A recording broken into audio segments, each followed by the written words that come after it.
Hello, everybody. Welcome back to another episode of The Way the World Works. We are continuing right along with our Thanksgiving themed episodes. And so we have another great one today. And then at the end of the episode, I will tell you about our amazing Black Friday sale that is going on right now. And I will also give you a sneak peek at the Cyber Monday sales and Cyber Week sales that are coming up here real soon. So let's get started.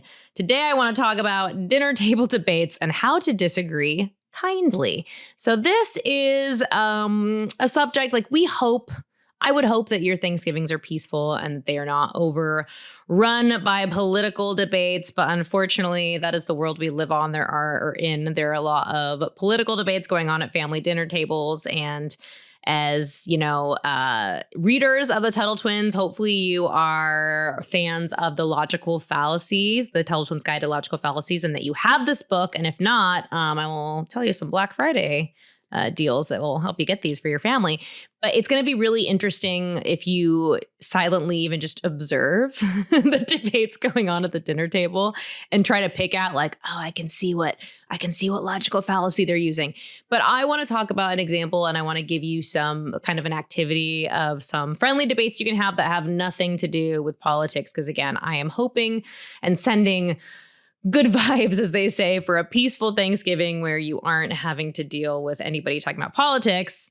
But there are other crazy debates you can have. Let's talk about it. All right, so picture this. It is Thanksgiving. Everyone's full of turkey and mashed potatoes and, of course, opinions, because everyone's got them. So one person, let's say, says, oh my goodness, pumpkin pie, the best pie, no better pie. You guys are wrong if you disagree with me. And somebody else is like, chocolate pie, first of all, is the best pie. So you're nuts. I don't know what you're thinking. Your taste buds must be off.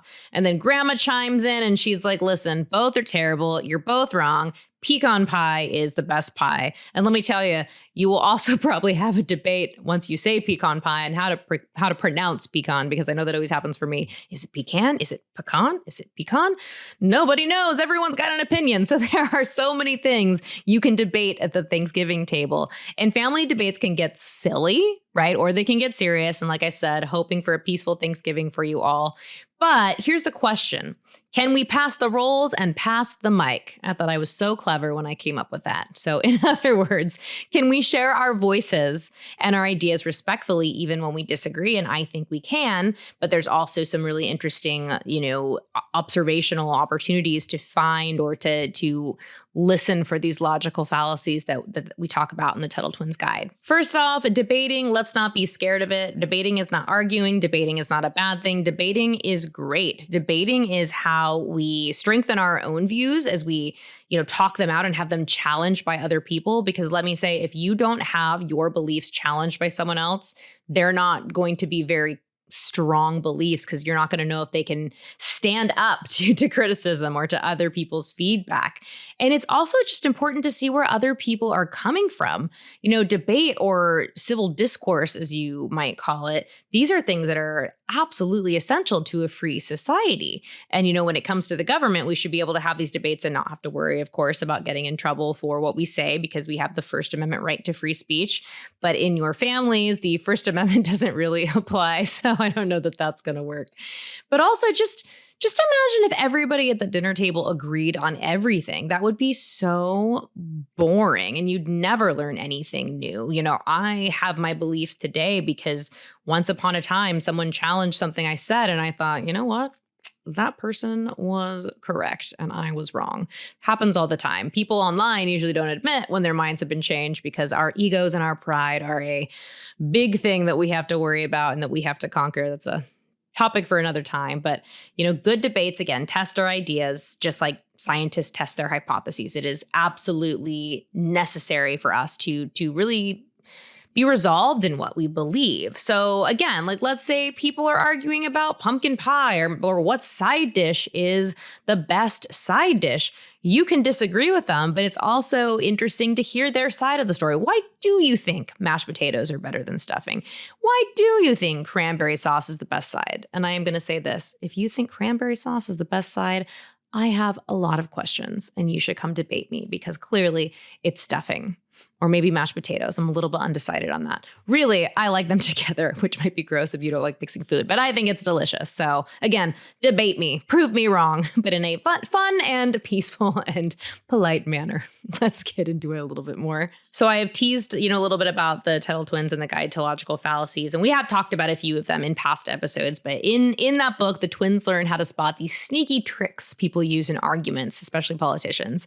Like when somebody attacks a person instead of the idea, or when they say, everyone else thinks this, so clearly I'm right and you're wrong, and your reasoning is wrong because nobody else agrees with you. These are sneaky tricks. These are fallacies people use knowingly or unknowingly to try to get their point across. And it doesn't encourage good debate. It encourages people to honestly shut off when they encounter these, because it turns it into more of an angry argument than a learning opportunity with a debate. So number one, first thing I think you need to remember is that to be a good debater, you have to be a good listener. You don't just talk.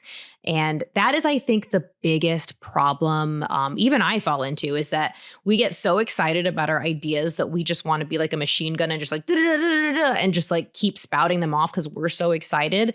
But you're not going to be taken seriously. You're going to make the other person shut down if you're just like screaming things at them. And what that ends up doing, because the other person is probably going to start doing that more as well, is that you're just going to both be shouting things at each other and nobody's going to be listening, and your debate is not going to go anywhere. So be a good listener, and also repeat back what they're saying to make sure you're understanding. Don't put words in their mouth. We're going to talk about that logical fallacy in a minute, but actually say like, okay, I'm hearing that you like mashed potatoes, and you like it because of this, this, and this, and have them say, yes, that's right. And then say, okay, and then build from there.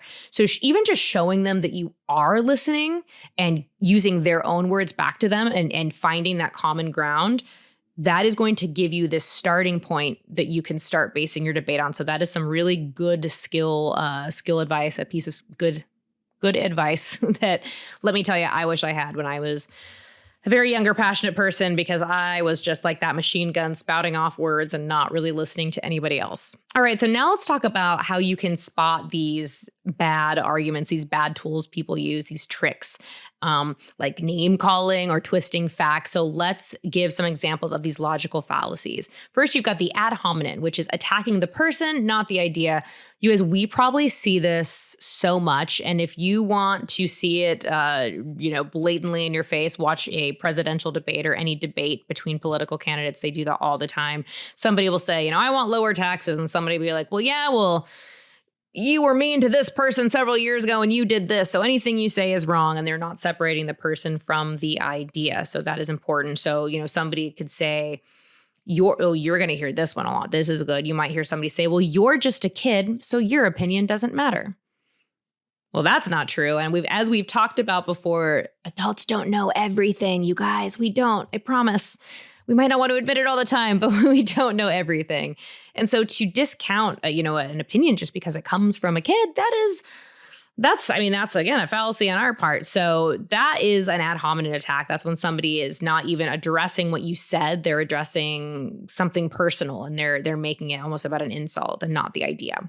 The next one is the bandwagon logical fallacy. So assuming something is true because everyone else agrees, right? So everyone at school thinks this, so it must be right. And you're like, no, the majority can be wrong. We've seen that where throughout history, people have been scared of scientific discoveries because it's new. And so people will say like, that's not right, you're wrong because everyone else believes this, but that is not a valid argument. That is a logical fallacy that many people fall into, unfortunately.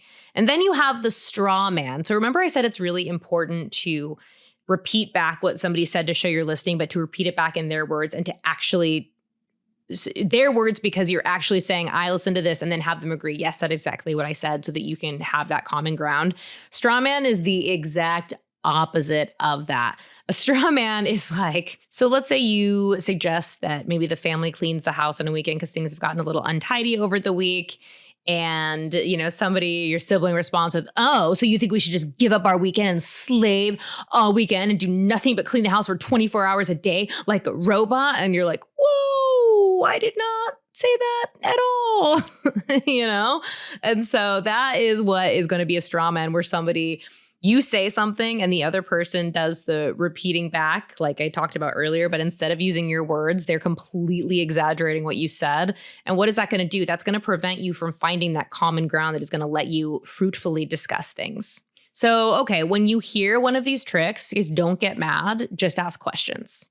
Questions are how we stay calm and how we find the truth. And sometimes that is harder than it seems. But maybe you just take kind of a deep breath and you say, okay, in your head, you don't have to say this out loud, like, okay, they're almost trying to get a rise out of me and it's working. And if I start getting upset and I'm going to start appealing to my emotions more than facts, then I'm just going to end up probably throwing another logical fallacy in their face.